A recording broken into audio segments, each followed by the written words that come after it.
नमस्कार, स्वागत आहे तुमचं आपल्या मम्मीज कोल्हापुरी किचन अँड लाईफस्टाईलमध्ये। आज आपण तयार करणार आहोत गॅस न पेटवता अगदी तोंडात विरघळणारे मऊसूत असे सुबक मोदक। आपण नेहमीच पारंपरिक मोदक तयार करतो, पण काही वेळेला गडबडीच्या वेळी पटकन होणाऱ्या काही आपल्याला रेसिपी लागतात। त्यातली ही एकच रेसिपी।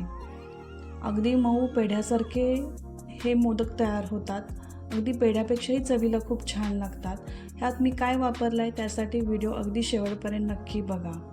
करायला खूप सोपे आहेत आणि झटपट तयार होणारे आहेत। चला तर मग आपण सुरू करूया। त्यासाठी काय करायचं, एका मिक्सरच्या भांड्यात फुटाण्याची डाळ 1 कप घ्यायची आहे।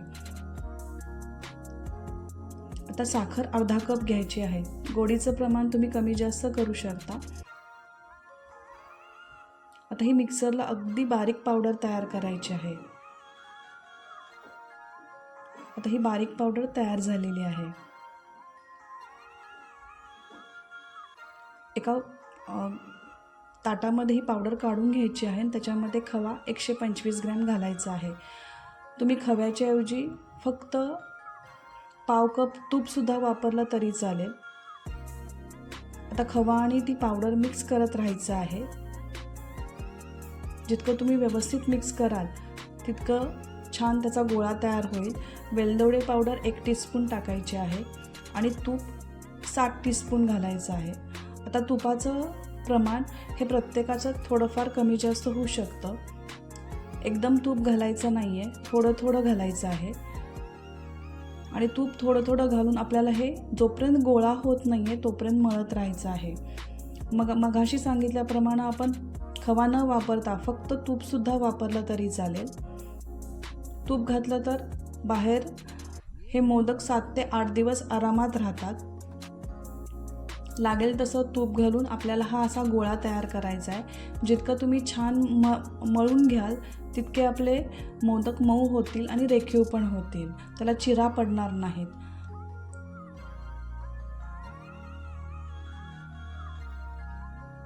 आणि जर तुम्हाला तूप आणि खवा जर वापरायचा नसेल तर तुम्ही दूधसुद्धा वापरू शकता, पण ते जास्त दिवस टिकणार नाहीत, 1-2 दिवसच राहतील। आता आपण सजावटीसाठी मनुके आणि बेदाणे घेऊयात, पिस्ते घेऊयात। आता हाताने असा मळून एक गोळा तयार करायचा आहे आणि मोदकाच्या साच्यामध्ये असा तो फिट करून जादाचं एक्स्ट्राचं सारण आपल्याला बाहेर काढायचं आहे। साच्यामध्ये तुम्ही पिस्ता लावा आणि साच्यामध्ये होल करून आत एक बेदाणा टाकून ते पॅक करून घ्या। तर व्यवस्थित तो साचा उघडा। आपला सुबक असा हा झटपट आणि इन्स्टंट हा मोदक तयार झालेला आहे। या पद्धतीने सगळे मोदक तयार करून घ्या। पण जर आपल्याला साचा नसेल तर आपण हाताने सुद्धा मोदक तयार करता येऊ शकतो। प्रत्येक वेळी तुम्ही आपल्या आवडीचं आत एखादा ड्रायफ्रूट घातला तरी चालेल। इथे मी बेदाणा घातलेला आहे, तुम्ही काजू सुद्धा घालू शकता, गुलकंद घालू शकता। ह्या साहित्यात 15 ते 16 असे मोदक तयार होतात। हा मीडियम साईजचा साचा आहे। हे बघा, असा सुंदर आणि रेखीव मोदक तयार झालेला आहे। हाताने करतेवेळी आपण सुरुवातीला त्याचा आकार देऊया मोदकाचा आणि चमच्याने त्याला चिरा पाडून घेऊया।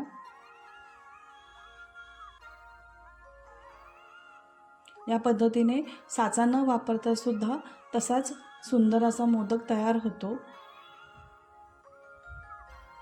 अशा पद्धतीने आपले हे तोंडात विरघळणारे सुबक मोदक तयार झालेले आहेत।